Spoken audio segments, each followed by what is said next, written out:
Bismillahirrahmanirrahim. Assalamualaikum warahmatullahi wabarakatuh.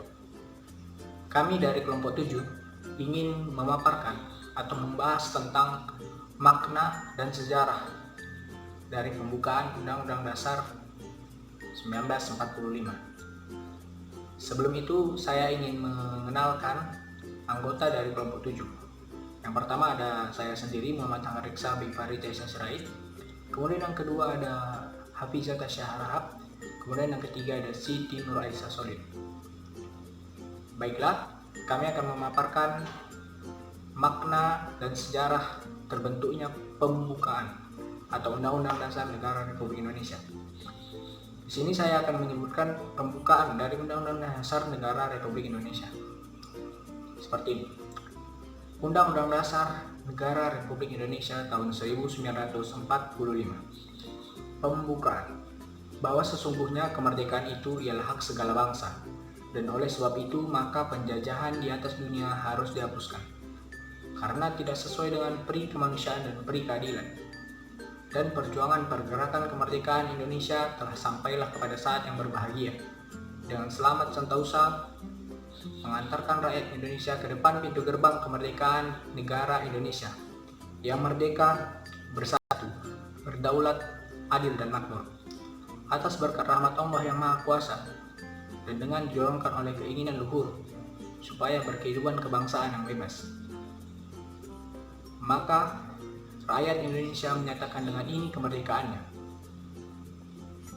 Kemudian daripada itu, untuk membentuk suatu pemerintahan negara Indonesia yang melindungi segenap bangsa Indonesia dan seluruh tumpah darah Indonesia, dan untuk memajukan kesejahteraan umum, mencerdaskan kehidupan bangsa, dan ikut melaksanakan ketertiban dunia yang berdasarkan kemerdekaan, perdamaian abadi, dan keadilan sosial.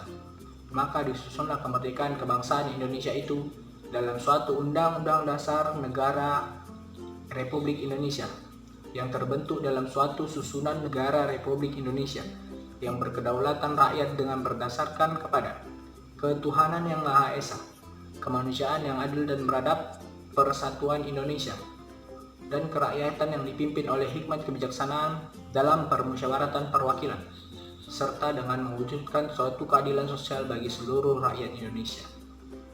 Berikut tadi adalah pembukaan dari Undang-Undang Dasar 1945.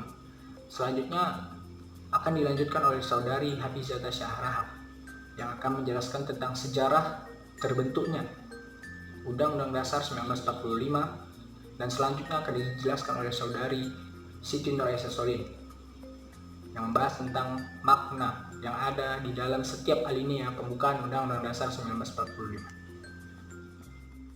Saya Hafizah Tasyah Rahab dari kelompok 7. Di sini saya akan menjelaskan sedikit tentang materi kami yang berjudul Pembukaan Undang-Undang Dasar 1945.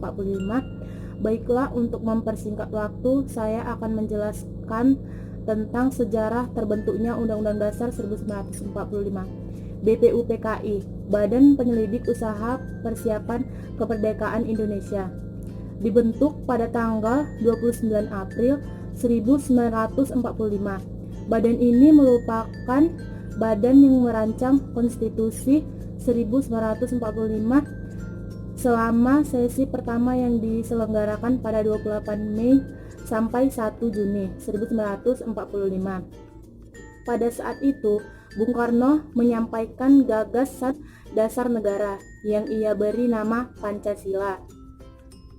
Pada tanggal 22 Juni 1945, 38 anggota BPUPKI membentuk panitia sambil 9 yang terdiri dari 9 orang untuk merancang Piagam Jakarta yang akan menjadi naskah pembukaan Undang-Undang Dasar 1945.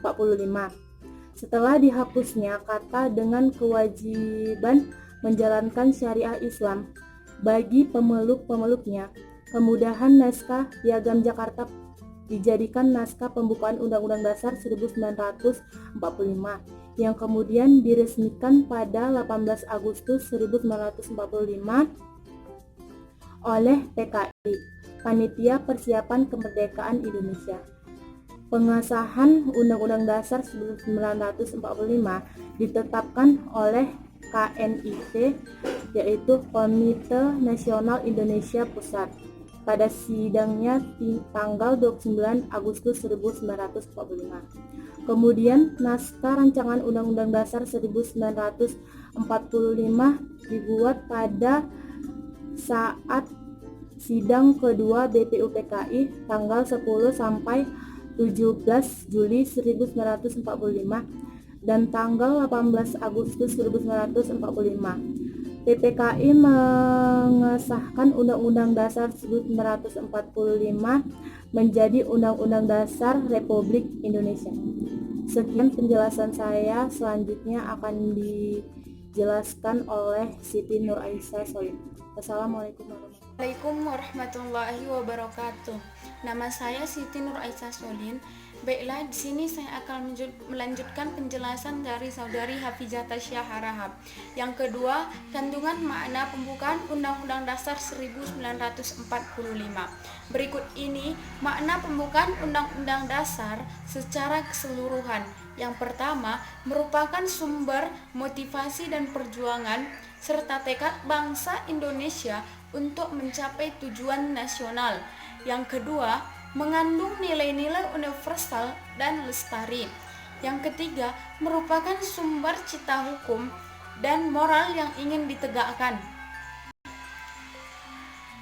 Makna yang terkandung pada setiap alinea, yakni yang pertama, mengungkapkan dalil objektif bahwa penjajahan tidak sesuai dengan pri keadilan dan pri kemanusiaan. Mengungkapkan pernyataan subjektif yang aspirasi bangsa Indonesia untuk membebaskan diri dari penjajahan. Alinea kedua, mengungkapkan cita-cita dan nasional bangsa Indonesia, yaitu negara Indonesia yang berdaulat, adil dan makmur, menunjukkan adanya ketetapan dan ketajaman penilaian. Alinea ketiga, membuat motivasi spiritual yang luhur dan merupakan pengukuhan atas proklamasi kemerdekaan, menunjukkan ketakwaan terhadap Tuhan Yang Maha Esa.